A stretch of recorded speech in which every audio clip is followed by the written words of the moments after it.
Welcome to Motivational Humanity. You are not alone. What if the woman you were supposed to become is the one standing in front of the mirror right now, waiting for you to finally say hello? Stay with me, because what I'm about to share with you is not a self-help pep talk. It is not a list of 10 steps. It is something far older, far more sacred than that. It is the truth about reinvention and why it is never, ever too late for you. I want to ask you something, and I need you to be honest with yourself, because this is a private room, just you and me. Nobody else is listening. When was the last time you did something just for you? Not for your children, not for your husband or your mother or your grandchildren or your neighbor who needs a casserole. When was the last time you chose yourself without apologizing for it? For so many of us, and I am speaking directly to you. There came a day, maybe years ago, maybe decades ago, when we placed our dreams gently in a box, sealed it, and slid it quietly under the bed. We told ourselves later, when the children are grown, when the mortgage is paid, when I have permission. And then we looked up, and it was now. If you feel a tightening in your chest right now, that is not grief. That is recognition. That is your soul tapping gently on the glass, saying, I am still here. I never left you. Are you ready to come back? Psychology teaches us something extraordinary about human identity. Erik Erikson, one of the great thinkers of the human soul, described a stage of life, the one you and I are living right now, as a time of profound generativity. Not decline, not waiting, generativity. A pouring out of wisdom, meaning, and creative legacy that only arrives with the seasons you have lived. You are not at the end of your story. You are, right now, standing at the most interesting chapter. Let me tell you something that neuroscience discovered. Something that should feel like a deep exhale when you hear it. Your brain is not finished. Not at 55. Not at 65. Not at 75. The principal scientists call neuroplasticity tells us that the brain retains its ability to form new neural pathways, to learn, to adapt, to transform throughout the entire arc of human life. This is not a motivational metaphor. This is measurable biological fact. But here is what science alone cannot explain. What I have witnessed in decades of working with women just like you. The reinvention that happens in the second half of life is not just neurological. It is spiritual. It is a coming home. Dr. Mary Pfeiffer, in her beautiful work with women over 60, describes what she calls the discovery of an authentic self. A self no longer filtered through the approval of others. She calls it a liberation, an arrival. You see, for most of our lives, especially those of us raised in the decades when women were still told that selflessness was the highest virtue, we became experts in caring for everyone else's interior world while quietly ignoring our own. We became fluent in other people's needs and strangers to our own desires. That is not a character flaw. That is a learned behavior. And what is learned can be unlearned. What was buried can be unearthed. What was given away can be lovingly reclaimed. Let us talk about something that lives in the architecture of your mind, something psychologists call the narrative self. We are all, at our core, storytellers. And the most powerful stories we tell are the ones we tell about ourselves. Some of these stories are luminous and true, but many of them, and I say this with all the tenderness I can summon, were written for us by others long before we had the wisdom to question them. You're not the creative type. Women in our family don't do things like that. At your age, you should be, and some well-meaning voice filled in the blank with something small and safe and utterly wrong for who you truly are. Healing begins, and this is something I have watched happen in real time, in the most ordinary and magnificent ways. Healing begins the moment you become the author of your own story again. Not the inheritor, not the editor, the author. This is what Brene Brown means when she talks about the courage to be vulnerable. To say out loud, this is who I am. This is what I still want. This is what I choose, with whatever beautiful time I have left. That is not recklessness. That is one of the bravest things a human being can do. I want to tell you about some women. Their names have been changed to protect the sanctuaries of their private lives, but their stories are true. Every detail, every grace note, every tear. Margaret was 61 when her marriage of 34 years ended. She described that first year to me as standing at the bottom of a well, looking up at a small circle of sky. She had been a bookkeeper, a mother of 3, a woman who organized everything and owned nothing of herself. She told me she had always wanted to write children's books, specifically. Stories she had invented for her kids at bedtime, stories they had begged her to put on paper for 20 years. She had smiled and said someday. At 62, she enrolled in a creative writing class at her local community college. She was the oldest student there by 30 years. The first night, she nearly turned around in the parking lot. She told me. I sat in the car and thought, who do you think you are? Do you know that feeling?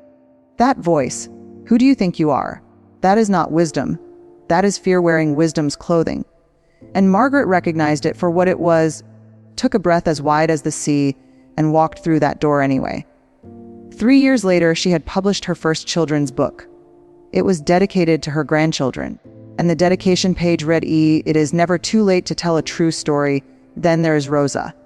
At 68, Rosa was, by every external measure, a beloved woman. 4 children, 9 grandchildren, a church community that depended on her for everything from organizing funerals to making tamales for 300 people at Christmas. Rosa's giving had no floor, but Rosa had a secret. She had a gift, a voice, literally. A singing voice so beautiful that, as a young woman, a music teacher had once told her parents she could have a career. Her parents, practical and loving and fearful, in the way parents of their generation were, had said, "That's not for girls like us." Rosa sang at Mass. That was her sanctuary. 4 minutes once a week. And she had made her peace with that, or so she believed, for 40 years.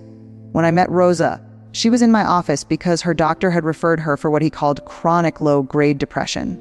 She said she wasn't depressed. She was just tired. Tired in a way that sleep didn't fix. We spent 3 sessions before she mentioned the singing. And when she did, something in her voice changed. It was as if a light came on in a room that had been dark for a very long time. I asked her, "What if you sang?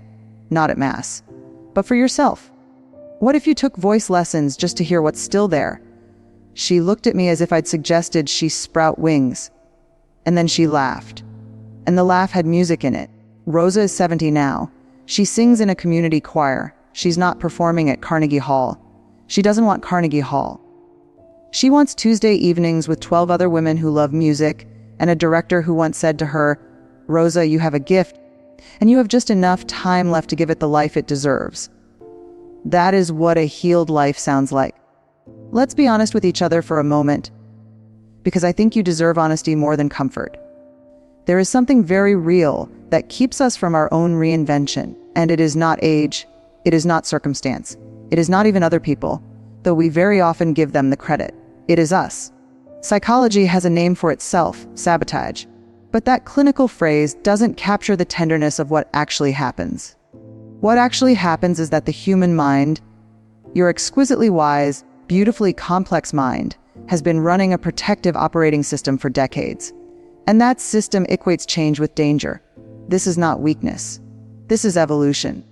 Your nervous system learned, through years of real experience, that putting yourself out there carries risk. The risk of judgment, the risk of failure, the risk of being seen, really seen, and found wanting. So it built boundaries around your biggest dreams to keep them safe. And in keeping them safe, it kept them silent. The work of reinvention, the true psychological work, is learning to distinguish between the boundaries that protect your peace and the walls that imprison your potential. Here is something I need to say to you with absolute clarity. With every credential and every decade of experience I carry into this room with you today, you do not need anyone's permission. Not your adult children's permission to live fully. Not your late husband's blessing on choices he never knew you wanted. Not your mother's approval, God rest her soul, for the version of you she couldn't quite see. You are not a girl waiting to be chosen. You are a woman who has earned every single line on her face, every gray thread in her hair, every quiet wisdom that lives in her bones. And you are allowed, you are called, to use it. In my years of practice, I have watched women in their 60s begin painting. Women in their 70s learn Italian. Women at 68 go back to school. Women at 71 fall in love. Women at 65 leave careers that had drained them for 20 years and find vocations that fill them back up. And do you know what every single one of them said? Everyone. when they look back, I only wish I'd started sooner. And then, almost always, but I'm so grateful I finally started. I want to give you something practical now, not a checklist. I have never believed in checklists for the soul, but a gentle, psychological framework for beginning. The first step is what I call the excavation question. Not what do I want to do with my life? That question is too large and it paralyzes. The excavation question is smaller and more honest. What made me lose track of time when I was young? Before I learned to perform, before I learned to be useful, before I learned to ask for permission, what made me lose track of time? For some of you, an answer surfaced immediately. Honor it. Write it down on something real, paper, not a phone screen. It deserves permanence. For others, there is silence where the answer should be. That silence is not emptiness. That silence is a 40-year accumulation of noise finally becoming quiet enough that you can hear yourself again. Give it time. Give it grace. The second element is community. And I mean this in the deepest psychological sense. Human beings are not designed for reinvention in isolation. We need witness. We need a sanctuary, a circle of people who see who we are becoming and reflect it back to us with love. If you do not have that circle yet, find it. A class, a club, a church group with space for real conversation, a grief group that has grown into a joy group. Anywhere that women gather in authentic relationship and refuse to keep everything surface level. You need women who will ask you, so how are you really? And then wait for the real answer. Based on what the research tells us, and what I have witnessed in the most transformed lives I have been privileged to walk alongside, there are 3 practices that, woven into the ordinary fabric of your days, create the conditions for profound reinvention. The first is solitude with intention, not loneliness. Those are very different things. Intentional solitude, 15 minutes each morning before the world begins its demands, when you sit, not with your phone, not with the news, but with yourself. In that quiet, ask simply, what does my life want from me today? And listen. The second practice is creative expression. It does not matter what form it takes. Baking counts. Arranging flowers counts. Writing one true sentence in a notebook counts. Creativity is not a talent. It is a biological need, as essential to your well-being as sleep. When we deny it, something inside us becomes restless and sad. When we feed it, something inside us becomes luminous. The third practice is what I call generous courage. One act each week that is slightly outside your comfort zone. Not a dramatic leap, a step, a phone call you've been postponing, a class you've been circling, a conversation that deserves honesty. Generous courage means being generous with yourself, giving yourself the gift of a slightly bigger life, week by week, until the life you're living matches the life you were meant to live. I want to speak now to something that most conversations about reinvention conveniently skip: the grief. Because here is the truth that I owe you before you become who you are becoming. There may be a season of mourning who you were, and the life you lived, and the choices you cannot unchoose, and the time that has moved through your hands like water and cannot be called back. That grief is not self-pity. That grief is love. Love for the life you gave, for the people you served, for the woman you were in each season. Let yourself feel it. Honor it. Because on the other side of genuine grief, not performed grief, not suppressed grief, but grief truly felt, is something the ancient mystics knew, and psychology is only now beginning to prove freedom. Psychologist William Worden's work on grief teaches us that healthy mourning has 4 tasks, and the last is the most important for our conversation today. He calls it finding an enduring connection, not forgetting, not moving on, but integrating what was, the losses, the loves, the long chapters of devotion and sacrifice, into the foundation of who you are becoming. Your past is not a prison. It is the soil from which your next season grows. Everything you have endured, survived, given, and grieved, it is all in you, as nourishment, as roots. I want to talk about identity, specifically the parts of your identity that have been crowded out by the roles you've played so beautifully, so faithfully for so long. You are a mother. You are a grandmother. Perhaps a widow. Perhaps a friend who holds entire communities together with both hands. These are not small things. These are magnificent things. But they are not the totality of you. Underneath the caretaker, underneath the organizer, underneath the woman who makes everything work, There is a person with specific and irreplaceable interiority. Tastes and hungers and aesthetic sensibilities and opinions and passions, and a particular way of seeing the world that belongs to no one else on this earth. When did you last ask yourself, what do I actually think about this? Not what my family thinks. Not what my church thinks. Not what is safe to say. What do I, this specific, irreplaceable woman, actually believe and feel and love and want? That question is the beginning of an identity reclaimed. And it is never, I promise you, and I have staked my professional life on this, it is never too late to ask it. I want to say something directly to the part of you that has absorbed, through decades of living in this culture, the belief that age is a diminishment, that wrinkles are a wound, that gray hair is a surrender. That is a lie. And the culture that sells it profits from your insecurity. I refuse to participate in that economy, and I invite you to refuse with me. Here is what actually accumulates with age for women who have done any measure of inner work emotional regulation. The ability to feel the full range of human experience without being destroyed by it. Pattern recognition.